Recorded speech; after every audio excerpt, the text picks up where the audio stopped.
Hi guys! Today magkakaroon tayo ng shoe review ng Xtep Fengchi V2.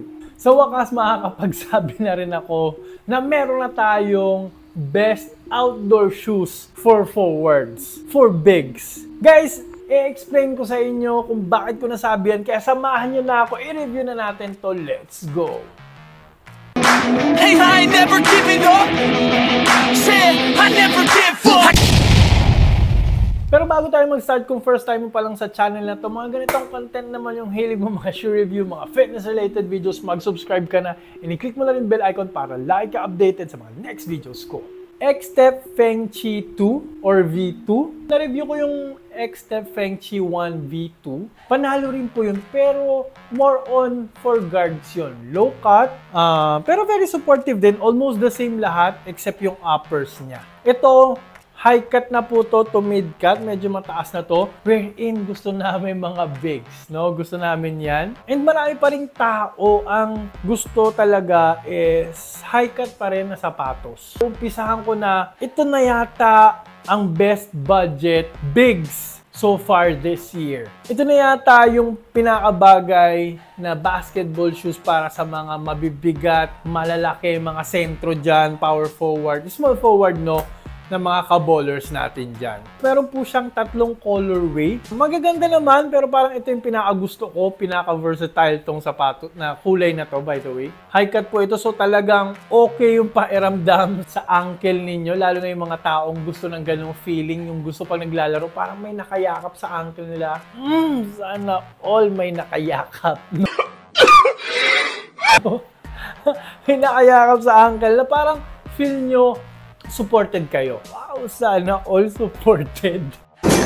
Sarap! Pero yun guys, yung pakiramdam nito, okay na okay. Yun naman lagi ko sinasabi, no? Yung Xtep, parang pag sa comfort, nandun talaga sila ang Xtep. Plus yung uppers nito guys, gumamit ito ng nylon mesh. Parang nylon and knit na pinagsama. Dalawang layer ito, yung nasa loob is more on mesh. So dalawang layer guys.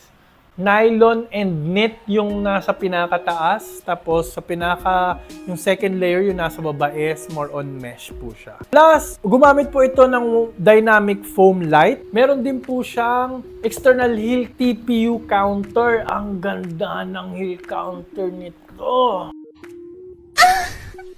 Oh my God. Ganito yung gusto kong heel counter. Mamaya pag-uusapan natin yan. And meron din po siyang maliit na TPU torsion plate dito, no, sa ilalim. Hindi nga lang nila sinabi kung gaano ba kalaki ito, ano ang shape niya. Pero may torsion support naman, konti nga lang. Plus natutuwa ako din sa ano nito, no, sa itsura niya, aesthetically unique. Wala pa akong nakitang ganitong itsura. Natutuwa ako sa mga bagong design ngayon ng Xtep. Hindi na sila gumagaya or kumbaga tinatapatan nila. Minsan mas ginagandahan pa nila sa mga US brand. Mukha siyang premium, hindi siya mukhang mumurahin. Pero guys nasa budget shoes pa rin to. Pero hindi siya mukhang mura. Diba? Maganda yung pakakagawa. High quality po yung build nito. Aesthetic and material, bibigyan ko pa rin to na mataas na score kasi satisfied ako. Huwag tayo masyadong mag-expect too much dito kasi budget shoes po to. Pero masayang masaya ako sa kanya. So dahil dyan, bibigyan ko po ito ng 8 out of 10 sa aesthetic and material. Mataas pa rin. May originality for me. Hindi ko lang gusto yung ibang touches ng leather katulad nito. Parang medyo napangitan ako dito. And gusto ko pa sana ng more TPU plate. Mamaya natin pag-uusapan yan. Next, punta na tayo sa traction and outsole na for me parang ito. Dito talaga sila nagsashine. Kasi first of all, gumamit ito ng solid rubber outsole na merong pa-star na pattern. May ripple effect. Mahahawakan mo dito yung foam, yung dynamic foam. Makakapal yung grooves niya, guys. Makakapal and matigas po talaga.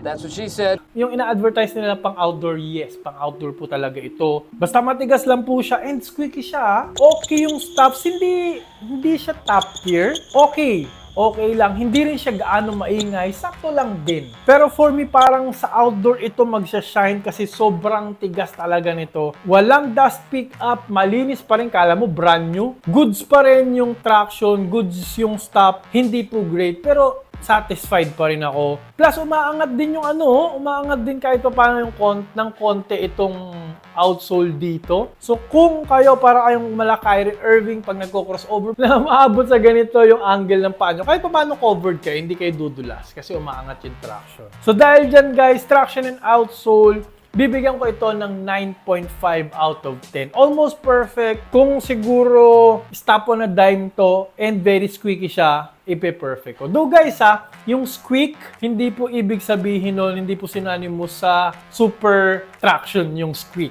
So may mga sapatos na walang napoproduce na tunog, pero very, very sticky, na napakaganda ng traction, stop on a dime, pero walang tunog. Next, punta na tayo sa safety and support. Ito guys, yung kanyang heel counter dito, napakaganda. Perfect. Gustong-gusto ko itong TPU heel counter dito kasi very rigid siya. Very supportive, ang ganda ng lockdown. Guys, sinasabi ko lagi yung importance ng heel counter dahil ito yung responsible sa pagbawas or pagbaba ng risk ng tapilok. Ito po talaga, hindi naman itong outrigger. Pero guys yung outrigger nito makapal. Ang kapal ng outrigger niya. May mga infusing ito, which is for durability rin. So kung nagto-toe drag kayo, kahit pa paano, hindi masisira yung nylon mesh nito. Kasi guys, ito lang, hindi to masyadong durable, To be honest, mapupudpud yan sa outdoor. Plus, itong infusing na to, may konting support. Plus, itong yung lacing system nila maganda. Ito may mga parang sintas, parang fly wire. Ang ganda, pag sinintas mo talaga, pag hinigpitan mo, hihigpit din siya, lalo na ito, itong huli, ito. Kahit nga iangat mo siya, naghihigpit na mula sa baba yan guys Buti na lang guys, merong ganyan, merong ganito. Kasi parang nakukulangan nga ako, sinabi ko kanina, parang gusto ko pa ng TPU plate dito sa sidewall niya for lateral containment. Kahit yung foam man lang, umangat. Hindi ko alam sana ito nag-extend hanggang dito, ganyan. Okay to, nararamdaman ko to. Good naman, pero hindi great. Gusto ko pa sana ng more. Pero sufficient na siya. Siyempre, maarte ako. Ito yung trabaho ko, mag-review ng sapatos, di ba? Hindi, wow. And kung ito, malaki siya, kung talagang ramdam ko, pero okay naman meron naman, mataas sana yung mabibigay kong score dito. Kasi yung ankle containment nito okay Ito okay siya Dito, part na to talaga perfect. So dahil dyan guys, mabibigyan po natin siya ng 8 out of 10 na naman ulit. Pero guys, kahit wala naman pala siyang TPU plate, yung uppers niya naman kasi, sinabi ko na kanina, supportive na din Maganda tong knit na to Kung papansin ninyo, di ba dilaw yan? Di ba dilaw yung flywire? Hanggang dito, may makikita rin kayong parang dilaw na part. Makikita ba na maayos? Pero guys, talagang hanggang ilalim po siya. Ayan may dilaw din dito. Ayan parang dilaw na lubid. Maganda pa rin naman yung lockdown sa lateral side. Siguro, kaya nila yung ginawa to minimize yung weight. Kasi syempre, pag may TPU plate na naman na ganito, syempre plastic ito, makapal to.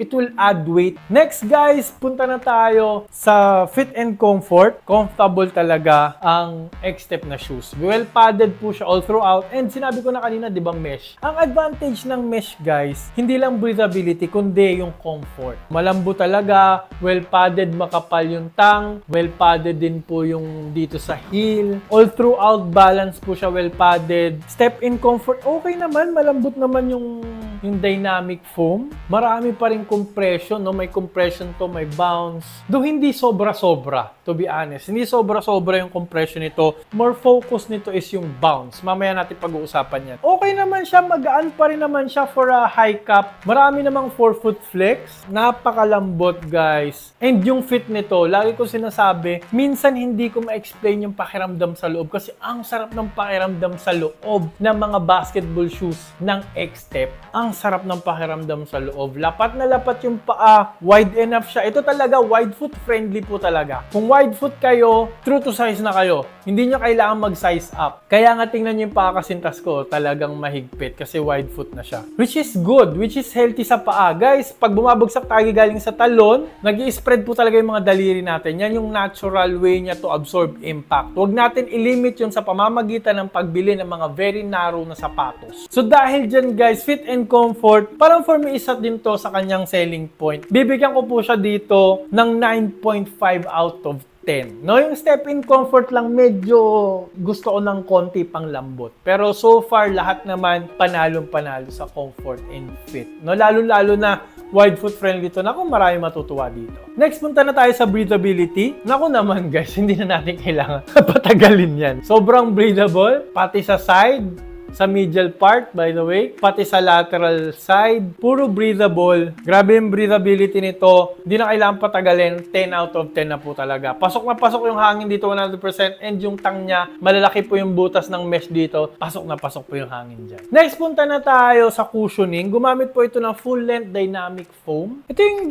ginagamit nila sa mga budget shoes nila, no? Ito or yung feather foam. Yan lang. Itong dynamic foam actually para siyang comparable sa Energy X ng 361 degree na very bouncy naman. May energy return. Ang gusto ko dito kasi flat siya, wala siya masyadong heel drop. Very flat. So, sinabi ko na kanina, parang lapat na lapat yung paa ko. Actually, gusto ko yung dynamic foam. Hindi nga lang siya comfortable, hindi siya sobrang lambot, wala masyadong compression. Pero yung performance, kung sa performance ang pag-uusapan, better ito kaysa sa feather foam ng X-Step, kung X-Step ang pinag-uusapan natin. Very bouncy. Nandun yung push forward, nandun yung snap back. Meron naman parang konting snapback na nabibigay yung torsion plate, no? Itong plastic na to. Pero konting-konti lang. Low to the ground, maganda yung court feel. Pero guys, hindi very low to the ground. Sakto pa rin, balance. Low to the ground, hindi sobra-sobra. So okay, kaya siguro hindi siya very low to the ground. Kaya okay impact protection niya. Hindi sumakit yung tuhod ko. Kaya parang okay pa rin siya sa small forward, power forward. Okay kasi yung ano niya, shock absorption. So dahil dyan guys, cushioning, mataas ang ibibigay natin, nakakagulat kahit dynamic foam lang siya. Bibigyan ko po ito ng 9 out of 10 sa cushioning. Wow, no? Taas pa rin. Siguro naghahanap lang ako ng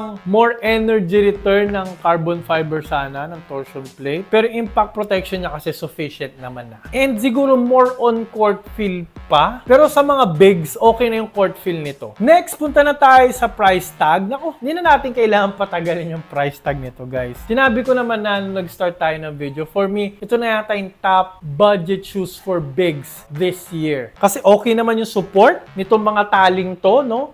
Na-keep niya itong magaan pa din dahil nga mga tali lang. Plus, guys, yung heel counter na for me, ito naman talaga yung parang pinaka-important na part ng sapatos. Dapat supportive po talaga to para iwas injury. So, nagagawa naman niya. Kumbaga, it gets the job done. So, hindi tayo kailangan mag-expect ng too much dito sa ganitong price point. And sulit po talaga siya eh. No? Sulit po talaga siya. So, dahil dyan, mataas ang maibibigay kong score dito. Bibigyan po natin siya ng syempre, 10 out of 10 po sa price tag. Mataas bibigay natin sa kabihirang-bihira na lang yung mga ganitong sapatos. Guys, mga brands naman sana gumawa ulit ng mga mga pang bigs na basketball shoes. Guys, highly recommended. Kung bigs ka, gusto mo na magaan na sapatos, kailangan mo ng outdoor shoes, second option na shoes. Sulit na sulit, hindi mabubutas yung bulsa nyo, hindi kayo magsisisi kasi murang-mura siya eh. Kung kailangan mo lang ng pangharabas, tatagal pa rin ito. Bang for a buck, maglalagay po ako na link dyan sa baba. I-click nyo na po yan para matry nyo na. Pero kung naghahanap pa kayo ng other X-Step shoes for bigs, maglalagay po ako ng mga link dito. And yung bilog dito, pakipindot na po para makasubscribe po agad kayo para lagi kayo updated sa mga next videos ko. Maraming po salamat sa panonood. Mag-ingat po kayo palagi and lagi nyo rin po tatandaan to always drink your protein. Bye!